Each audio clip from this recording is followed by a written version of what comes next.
There's no feeling more intense than starting over. If you deleted your homework the day before it was due, as I have, or if you left your wallet at home and you have to go back after spending an hour in the commute. If you won some money at the casino and then put all your winnings on red but it came up black. If you got your best shirt dry cleaned before a wedding and then immediately dropped food on it. If you won an argument with a friend and then later discovered that they just returned to their original view. Starting over is harder than starting up. If you're not ready for that, like if you've already had a bad day, then what you're about to go through might be too much. Feel free to go away and come back. I'll be here. Alright, thanks for coming with me on this trip. I'll understand if you have to take a break at any point. Just find a safe place to stop and quit the game. Don't worry, I'll save your progress, always, even your mistakes. This game is a homage to a free game that came out in 2002, titled Sexy Hiking. The author of that game was Jazzuo, a mysterious Czech designer who was known at the time as the father of B games. And B games are rough assemblages of found objects. Designers slap them together very quickly and freely, and they're often too rough and unfriendly to gain much of a following. They're built more for the joy of building them than as polished products. In a certain way, Sexy Hiking is the perfect embodiment of a B game. It's built almost entirely out of found and recycled parts, and it's one of the most unusual and unfriendly games of its time. In it, your task is simply to drag yourself up a mountain with a hammer. And that act of climbing, in the digital world or in real life, has certain essential properties that give the game its flavor. No amount of forward progress is guaranteed.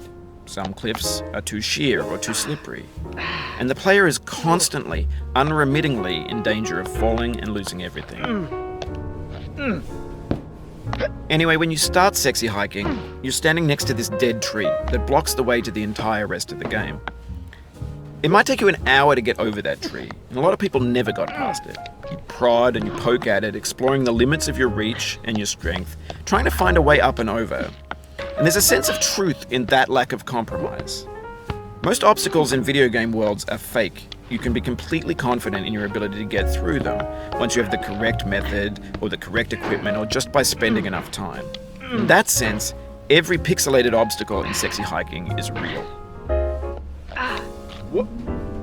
The obstacles in Sexy Hiking are unyielding, and that makes the game uniquely frustrating. But I'm not sure Jazzuo intended to make a frustrating game. The frustration is just essential to the act of climbing, and it's authentic to the process of building a game about climbing. A funny thing happened to me as I was building this mountain. I'd have an idea for a new obstacle, and I'd build it, test it, and it would usually turn out to be unreasonably hard. But I couldn't bring myself to make it easier. It already felt like my inability to get past the new obstacle was my fault as a player rather than as a builder. Imaginary mountains build themselves from our efforts to climb them, and it's our repeated attempts to reach the summit that turns those mountains into something real. When you're building a video game world, you're building with ideas, and that can be like working with quickset cement. You mold your ideas into a certain shape that can be played with, and in the process of playing with them, they begin to harden and set until they're immutable, like rock. At that point, you can't change the world, not without breaking it into pieces and starting fresh with new ideas. For years now, people have been predicting that games would soon be made out of prefabricated objects, bought in a store and assembled into a world. And for the most part, that hasn't happened, because the objects in the stores are trash. I don't mean they look bad or that they're badly made, although a lot of them are. I mean they're trash in the way that food becomes trash as soon as you put it in the sink. Things are made to be consumed and used in a certain context, and once the moment is gone, they transform into garbage. In the context of technology, those moments pass by in seconds. Over time, we've poured more and more refuse into this vast digital landfill that we call the internet.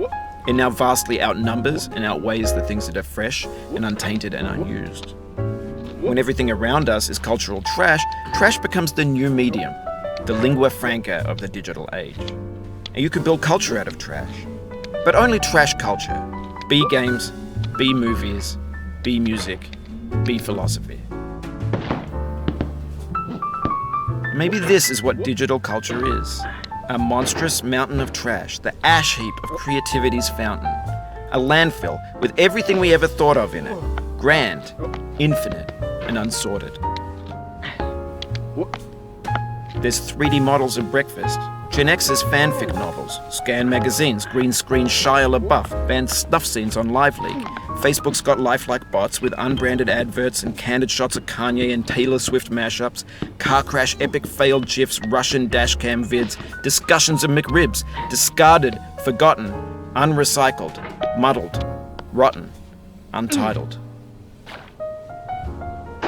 Everything's fresh for about 6 seconds until some newer thing beckons and we hit refresh. And there's years of persevering disappearing into the pile, out of style, out of sight. In this context, it's tempting to make friendly content that's gentle, that lets you churn through it but not earn it. Why make something demanding if it just gets piled up in the landfill, filed in with the bland things? When games were new, they wanted a lot from you. Daunting you, taunting you, resetting and delaying you. Players played stoically. Now everyone's turned off by that. They want to burn through it quickly, a quick fix for the fickle, some tricks for the clicks of the feckless. But that's not you, you're an acrobat. You could swallow a baseball bat. Now I know, most likely you're watching this on YouTube or Twitch, while some dude with 10 million views does it for you, like a baby bird being fed chewed up food. That's culture too. But on the off chance that you're playing this, what I'm saying is, trash is disposable, but maybe it doesn't have to be approachable. What's the feeling like? Are you stressed? I guess you don't hate it if you got this far. Feeling frustrated? It's underrated. An orange is sweet, juicy fruit locked inside a bitter peel. That's not how I feel about a challenge. I only want the bitterness. It's coffee. It's grapefruit. It's licorice. Oh, you just lost a lot of progress. That's a deep frustration, a real punch in the gut.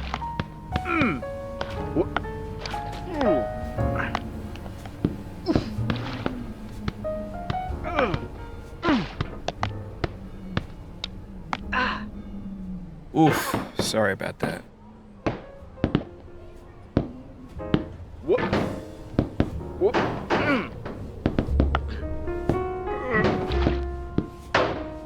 Oh, it happened again. Keep on trying, don't let it get to you. This thing that we call failure is not the falling down, but the staying down. Mary Pickford.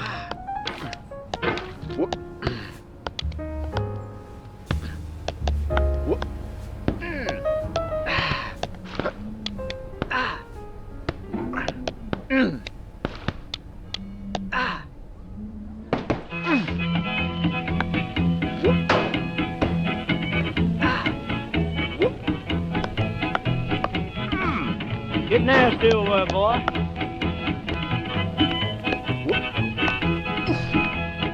Going down the road feeling bad. I'm going down the road feeling bad. Going down the road feeling bad, and I ain't going to be treated this way.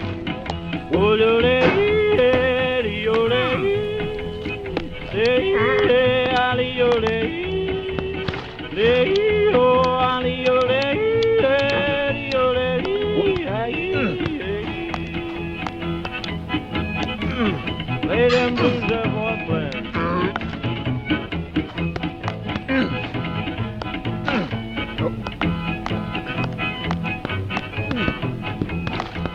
Down in the jail on my knees, I'm down in jail on my knees, down in jail on my knees, and I ain't going to be treated this way. They feed me on cornbread and cheese, they feed me on cornbread and cheese, they feed me on cornbread and cheese, and I ain't going to be treated this way. Oh,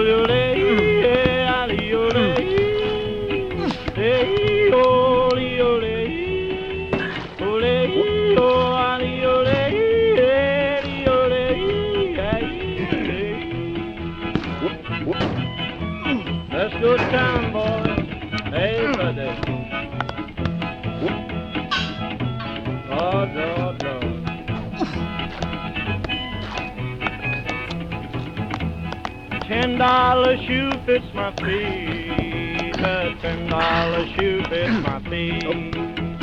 $10 shoe fits my feet, and I ain't going to be treated this way. Going where the weather suits my clothes. I'm going where the weather suits my clothes. I'm going where the weather suits my clothes, and I ain't going to be treated this way. Ole, ole, ole,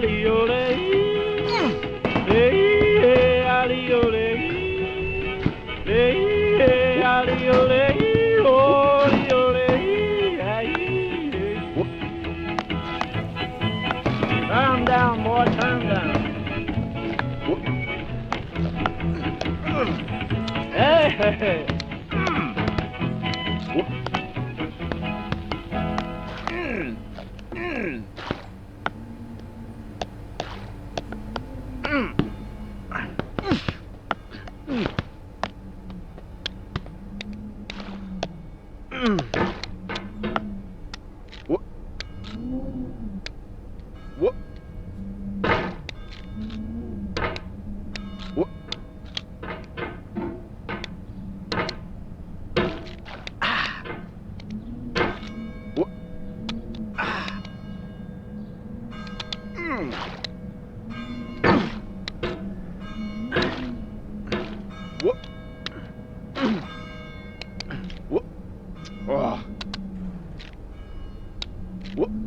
No.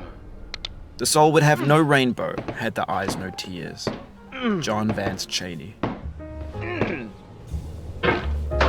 The pain I feel now is the happiness I had before. That's the deal. C.S. Lewis.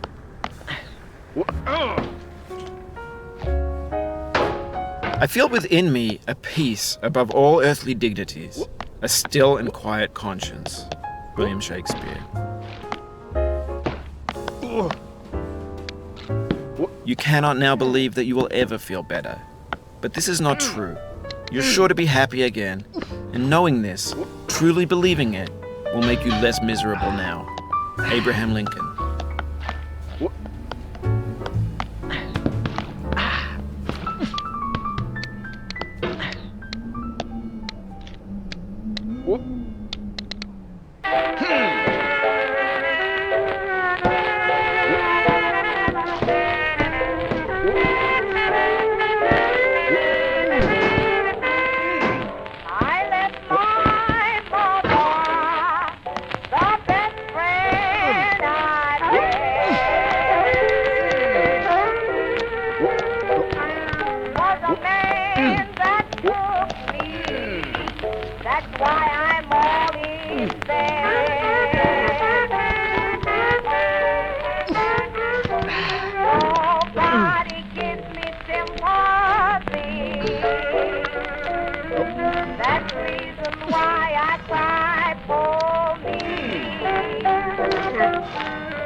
It feels like we're closer now, composer and climber, designer and user.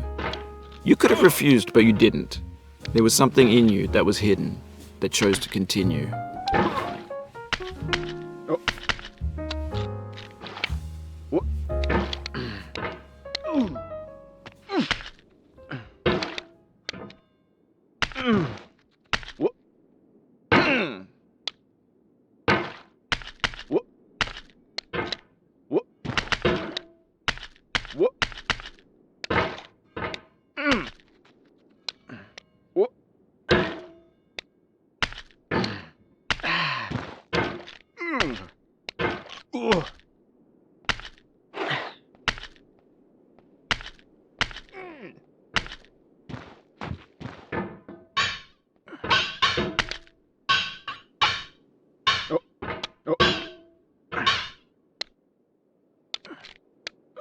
It means a lot to me that you've come this far, endured this much.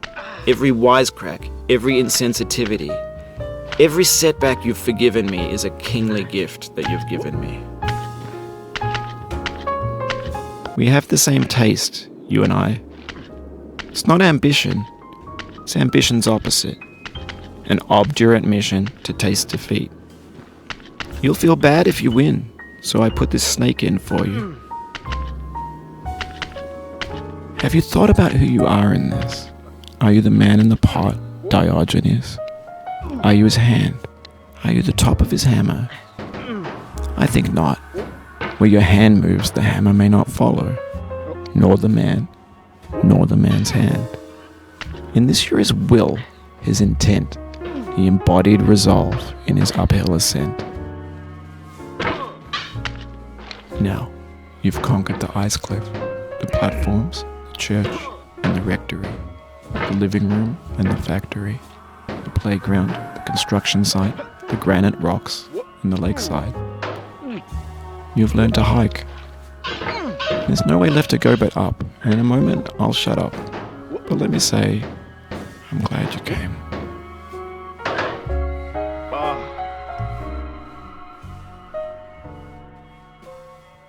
I dedicate this game to you, the one who came this far. I give it to you with all my